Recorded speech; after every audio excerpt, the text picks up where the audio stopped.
नमस्कार. एका छानशा रेसिपीसह मी मृदुला तुम्हा सर्व खवयांचं स्वागत करते. आज आपण मस्त खमंग कुरकुरीत व चटपटीत चवीचे मिक्स दाल पकोडा करणार आहोत. या आधी आपण पकोडा प्लॅटर, मूग दाल पकोडा, कुरकुरीत कांदा भजी अशा चमचमीत रेसिपीज केलेल्या आहेत व आजची आपली मिक्स दाल पकोडा रेसिपी देखील अशीच मस्त चमचमीत व करायला सोपी आहे. तर चला झटपट आपल्या रेसिपीला सुरुवात करूयात. मिक्स दाल पकोड्यांसाठी आपण पिवळी मूग डाळ घेतली आहे 1 वाटी, त्याचबरोबर पांढरी उडीद डाळ ती घेतली अर्धी वाटी आणि चणा डाळ देखील अर्धी वाटी घेतलेली आहे. या सर्व डाळी आपण एकत्र केल्या, 3-4 वेळा पाण्याने स्वच्छ धुतल्या आणि 4 तास पाण्यामध्ये भिजत घातल्या. 4 तासांमध्ये डाळी अगदी व्यवस्थित भिजतात. हे बघा, डाळी छान फुलल्या आहेत, याचा अर्थ त्या छान भिजल्या आहेत. तर आता आपण यातील सर्व पाणी काढून टाकू. डाळीतील संपूर्ण पाणी आपण काढून टाकलं आणि डाळी आपण मिक्सरच्या पॉटमध्ये घेतलेले आहे. आपल्याला डाळ रवाळ वाटून घ्यायची आहे. डाळीबरोबरच आपण काही साहित्य अजून घालूया. हे बघा, मी हिरव्या मिरच्या घेतलेल्या आहेत, लसूण घेतलेला आहे आणि आलं घेतलेलं आहे. ठीक आहे, लसूण आणि मिरची तुम्ही तुमच्या टेस्टनुसार कमी अधिक करू शकता. तर मिक्सरमध्ये आपण हे साहित्य घालूया. मिरच्या थोड्याशा मोडून घालायच्या म्हणजे त्या व्यवस्थित बारीक होतात. आणि आता हे सर्व साहित्य घातलं की आपल्याला ही डाळ रवाळ वाटायची. पण एक लक्षात ठेवायचं, वाटताना आपल्याला यामध्ये अजिबात पाणी घालायचं नाही. पकोड्यांसाठी एक फ्रेश मसाला करून घेतोय आपण. त्यासाठी 1 टेबलस्पून प्रत्येकी बडीशेप आणि धणे घेतले आणि 1/2 टेबलस्पून जिरे घेतले. हे सर्व साहित्य कच्चंच आहे, जे आपण खलबत्त्यामध्ये जाडसर कुटून घेऊयात. असा जाडसर आपण हा पकोडा मसाला कुटून घेतलेला आहे. डाळ पण छान रवाळ वाटून घेतली आहे. आता आपल्याला ती फेटून घ्यायची आहे. तुम्ही हाताने फेटू शकता किंवा या विस्करनी. डाळ व्यवस्थित फेटून घेतली की आपले पकोडे मस्त असे हलके होतात, क्रिस्पी होतात. ठीक आहे, 3-4 मिनिटं आपण डाळ छान फेटून घेतली आहे. बघा, मस्त फेटल्या गेली, हलकी झाली आणि या डाळीच्या बॅटरचा रंग देखील बदललेला आहे. आता यामध्ये आपल्याला इतर साहित्य घालायचं आहे. आपण ऑलरेडी हिरव्या मिरच्या वापरल्या आहेत वाटताना, पण आपण थोडासा लाल मिरची पावडर घालतोय. मी काश्मीरी लाल मिरची पावडर घालते. तुम्हाला हवं असेल तर घाला, अवॉइड केली तरी हरकत नाही. 1/2 टीस्पून आपण हळद पावडर घालतो आहोत. चवीनुसार मीठ घालूयात.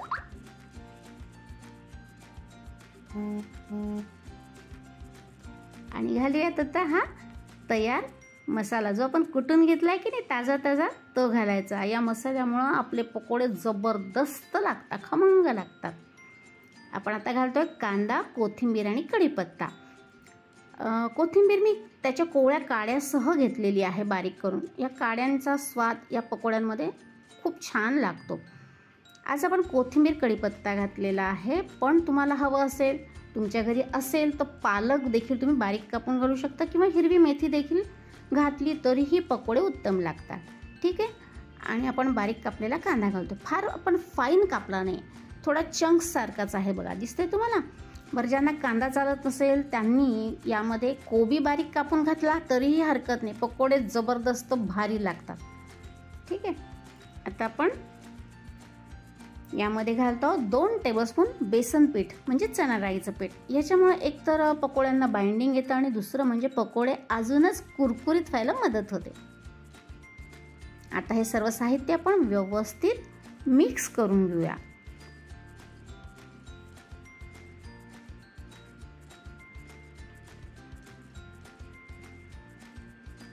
सर्व साहित्य मिक्स करून आपण बॅटर तयार केलं, पण अजून पूर्ण झालं नाही बॅटर. आपल्याला यामध्ये मोहन घालायचं आहे. तर आपण पकोडे तळण्यासाठी कढईमध्ये तेल गरम करत ठेवलेलं आहे. तर त्यातील 2 टेबलस्पून तेल आपण यामध्ये मोहन घातलेलं आहे. छान गरम तेलाचं मोहन घालायचं आणि व्यवस्थित मिक्स करून घ्यायचं. बघा, मी हे मिक्स करते तर तुम्हाला आपल्या बॅटरची कन्सिस्टन्सी कशी आहे त्याची कल्पना येईल. एक तर तुम्ही हे पकोडे या चमच्याने एक पकोडा तेलामध्ये सोडू शकता, किंवा जर हाताने सोडायचे असतील तर काय करायचं. हे बघा, बॅटर तयार झालं की तुम्हाला दाखवते मी.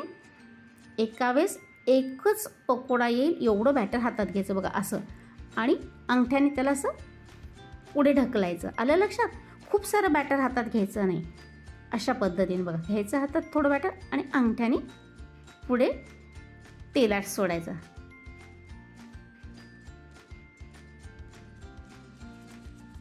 पकोडे तळण्यासाठी आपल्याला तेल छान गरम हवं. हे बघा मी बॅटरचा एक छोटासा पोर्शन टाकला, लगेच बुडबुड येत आहेत की नाही, परफेक्ट. आपल्याला असं छान गरम तेल हवं. आणि एकदा तेल गरम झालं की गॅसची फ्लेम आपल्याला मीडियम करायची आणि आधी दाखवलं त्याप्रमाणे एक एक पकोडा आपण या तेलामध्ये सोडायचा. तेलाचा अंदाज घेऊन तेलात मावतील एवढे आपण हे पकोडे सावकाश सोडायचे.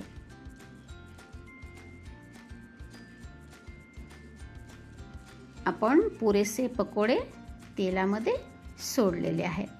आता याला लगेच आपल्याला झारा लावायचा नाही, तर तेलामध्ये हे पकोडे व्यवस्थित सेट होऊ देऊयात. मीडियम फ्लेमवरती आपण हे पकोडे तळतोय. बघा पकोड्यांचा रंग हलकेच बदलला. तर आता आपण झाऱ्याने हे पकोडे उलटपालट करत छान खरपूस लालसर रंगावरती तळून घेऊयात.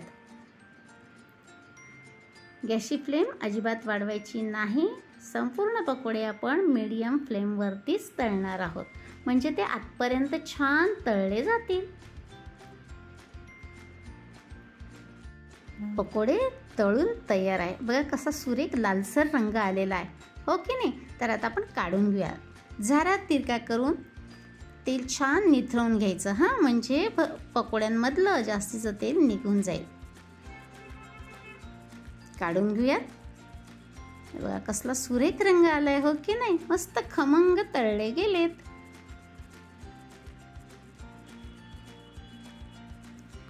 सर्व पकोडे आपण काढून घेऊयात आणि पकोड्यांची दुसरी बॅच तळायला घालूयात.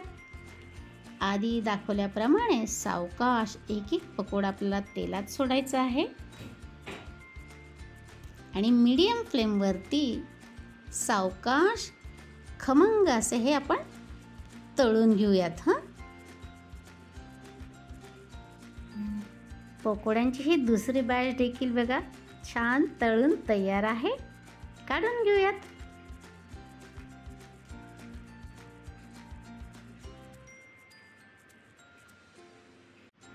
गरमागरम मिक्स दाल पकोडा आपण सर्व करतोय. खरं सांगा तोंडाला पाणी सुटले की नाही. अहो झालेच मुळात ते लाजवाब. तुम्हाला आवाज येतोय का? बाहेरून मस्त कुरकुरीत झालेलं आहे. या पकोड्यांसोबत आपण देत आहोत तळलेली हिरवीगार मिरची आणि त्याचबरोबर पुदिना कोथिंबीरीची आपण चटणी केलेली आहे, ती देखील सर्व करतोय आणि टोमॅटो केचप देखील आपण दिलेलं आहे. झाला की नाही फक्कड बेत. मस्त कुरकुरीत मिक्स दाल पकोडा आता मी तुम्हाला जवळून दाखवते.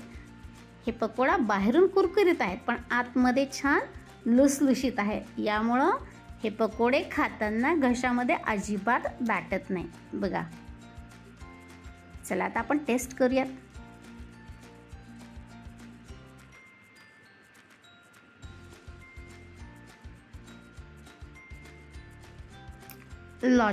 लाजवाब झक्कास झालेत बरं का.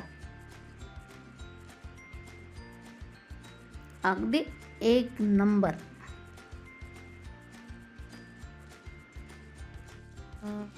गरमागरम खमंग व चमचमीत मिक्स दाल पकोडा इज रेडी. रेसिपी सोपी आहे, टेस्टी आहे, शिवाय पाऊस देखील नित्य हजेरी लावतोय. तेव्हा हा पावसाळा एन्जॉय करण्यासाठी म्हणून किंवा संडे स्पेशल ब्रेकफास्ट म्हणून किंवा छोट्या मोठ्या पार्टीत स्टार्टर म्हणून हे मिक्स दाल पकोडा खवय्यांना नक्की ट्राय करा व आपल्या रेसिपीचा फोटो मृदुलाज किचन या इन्स्टा अकाउंटला टॅग करा.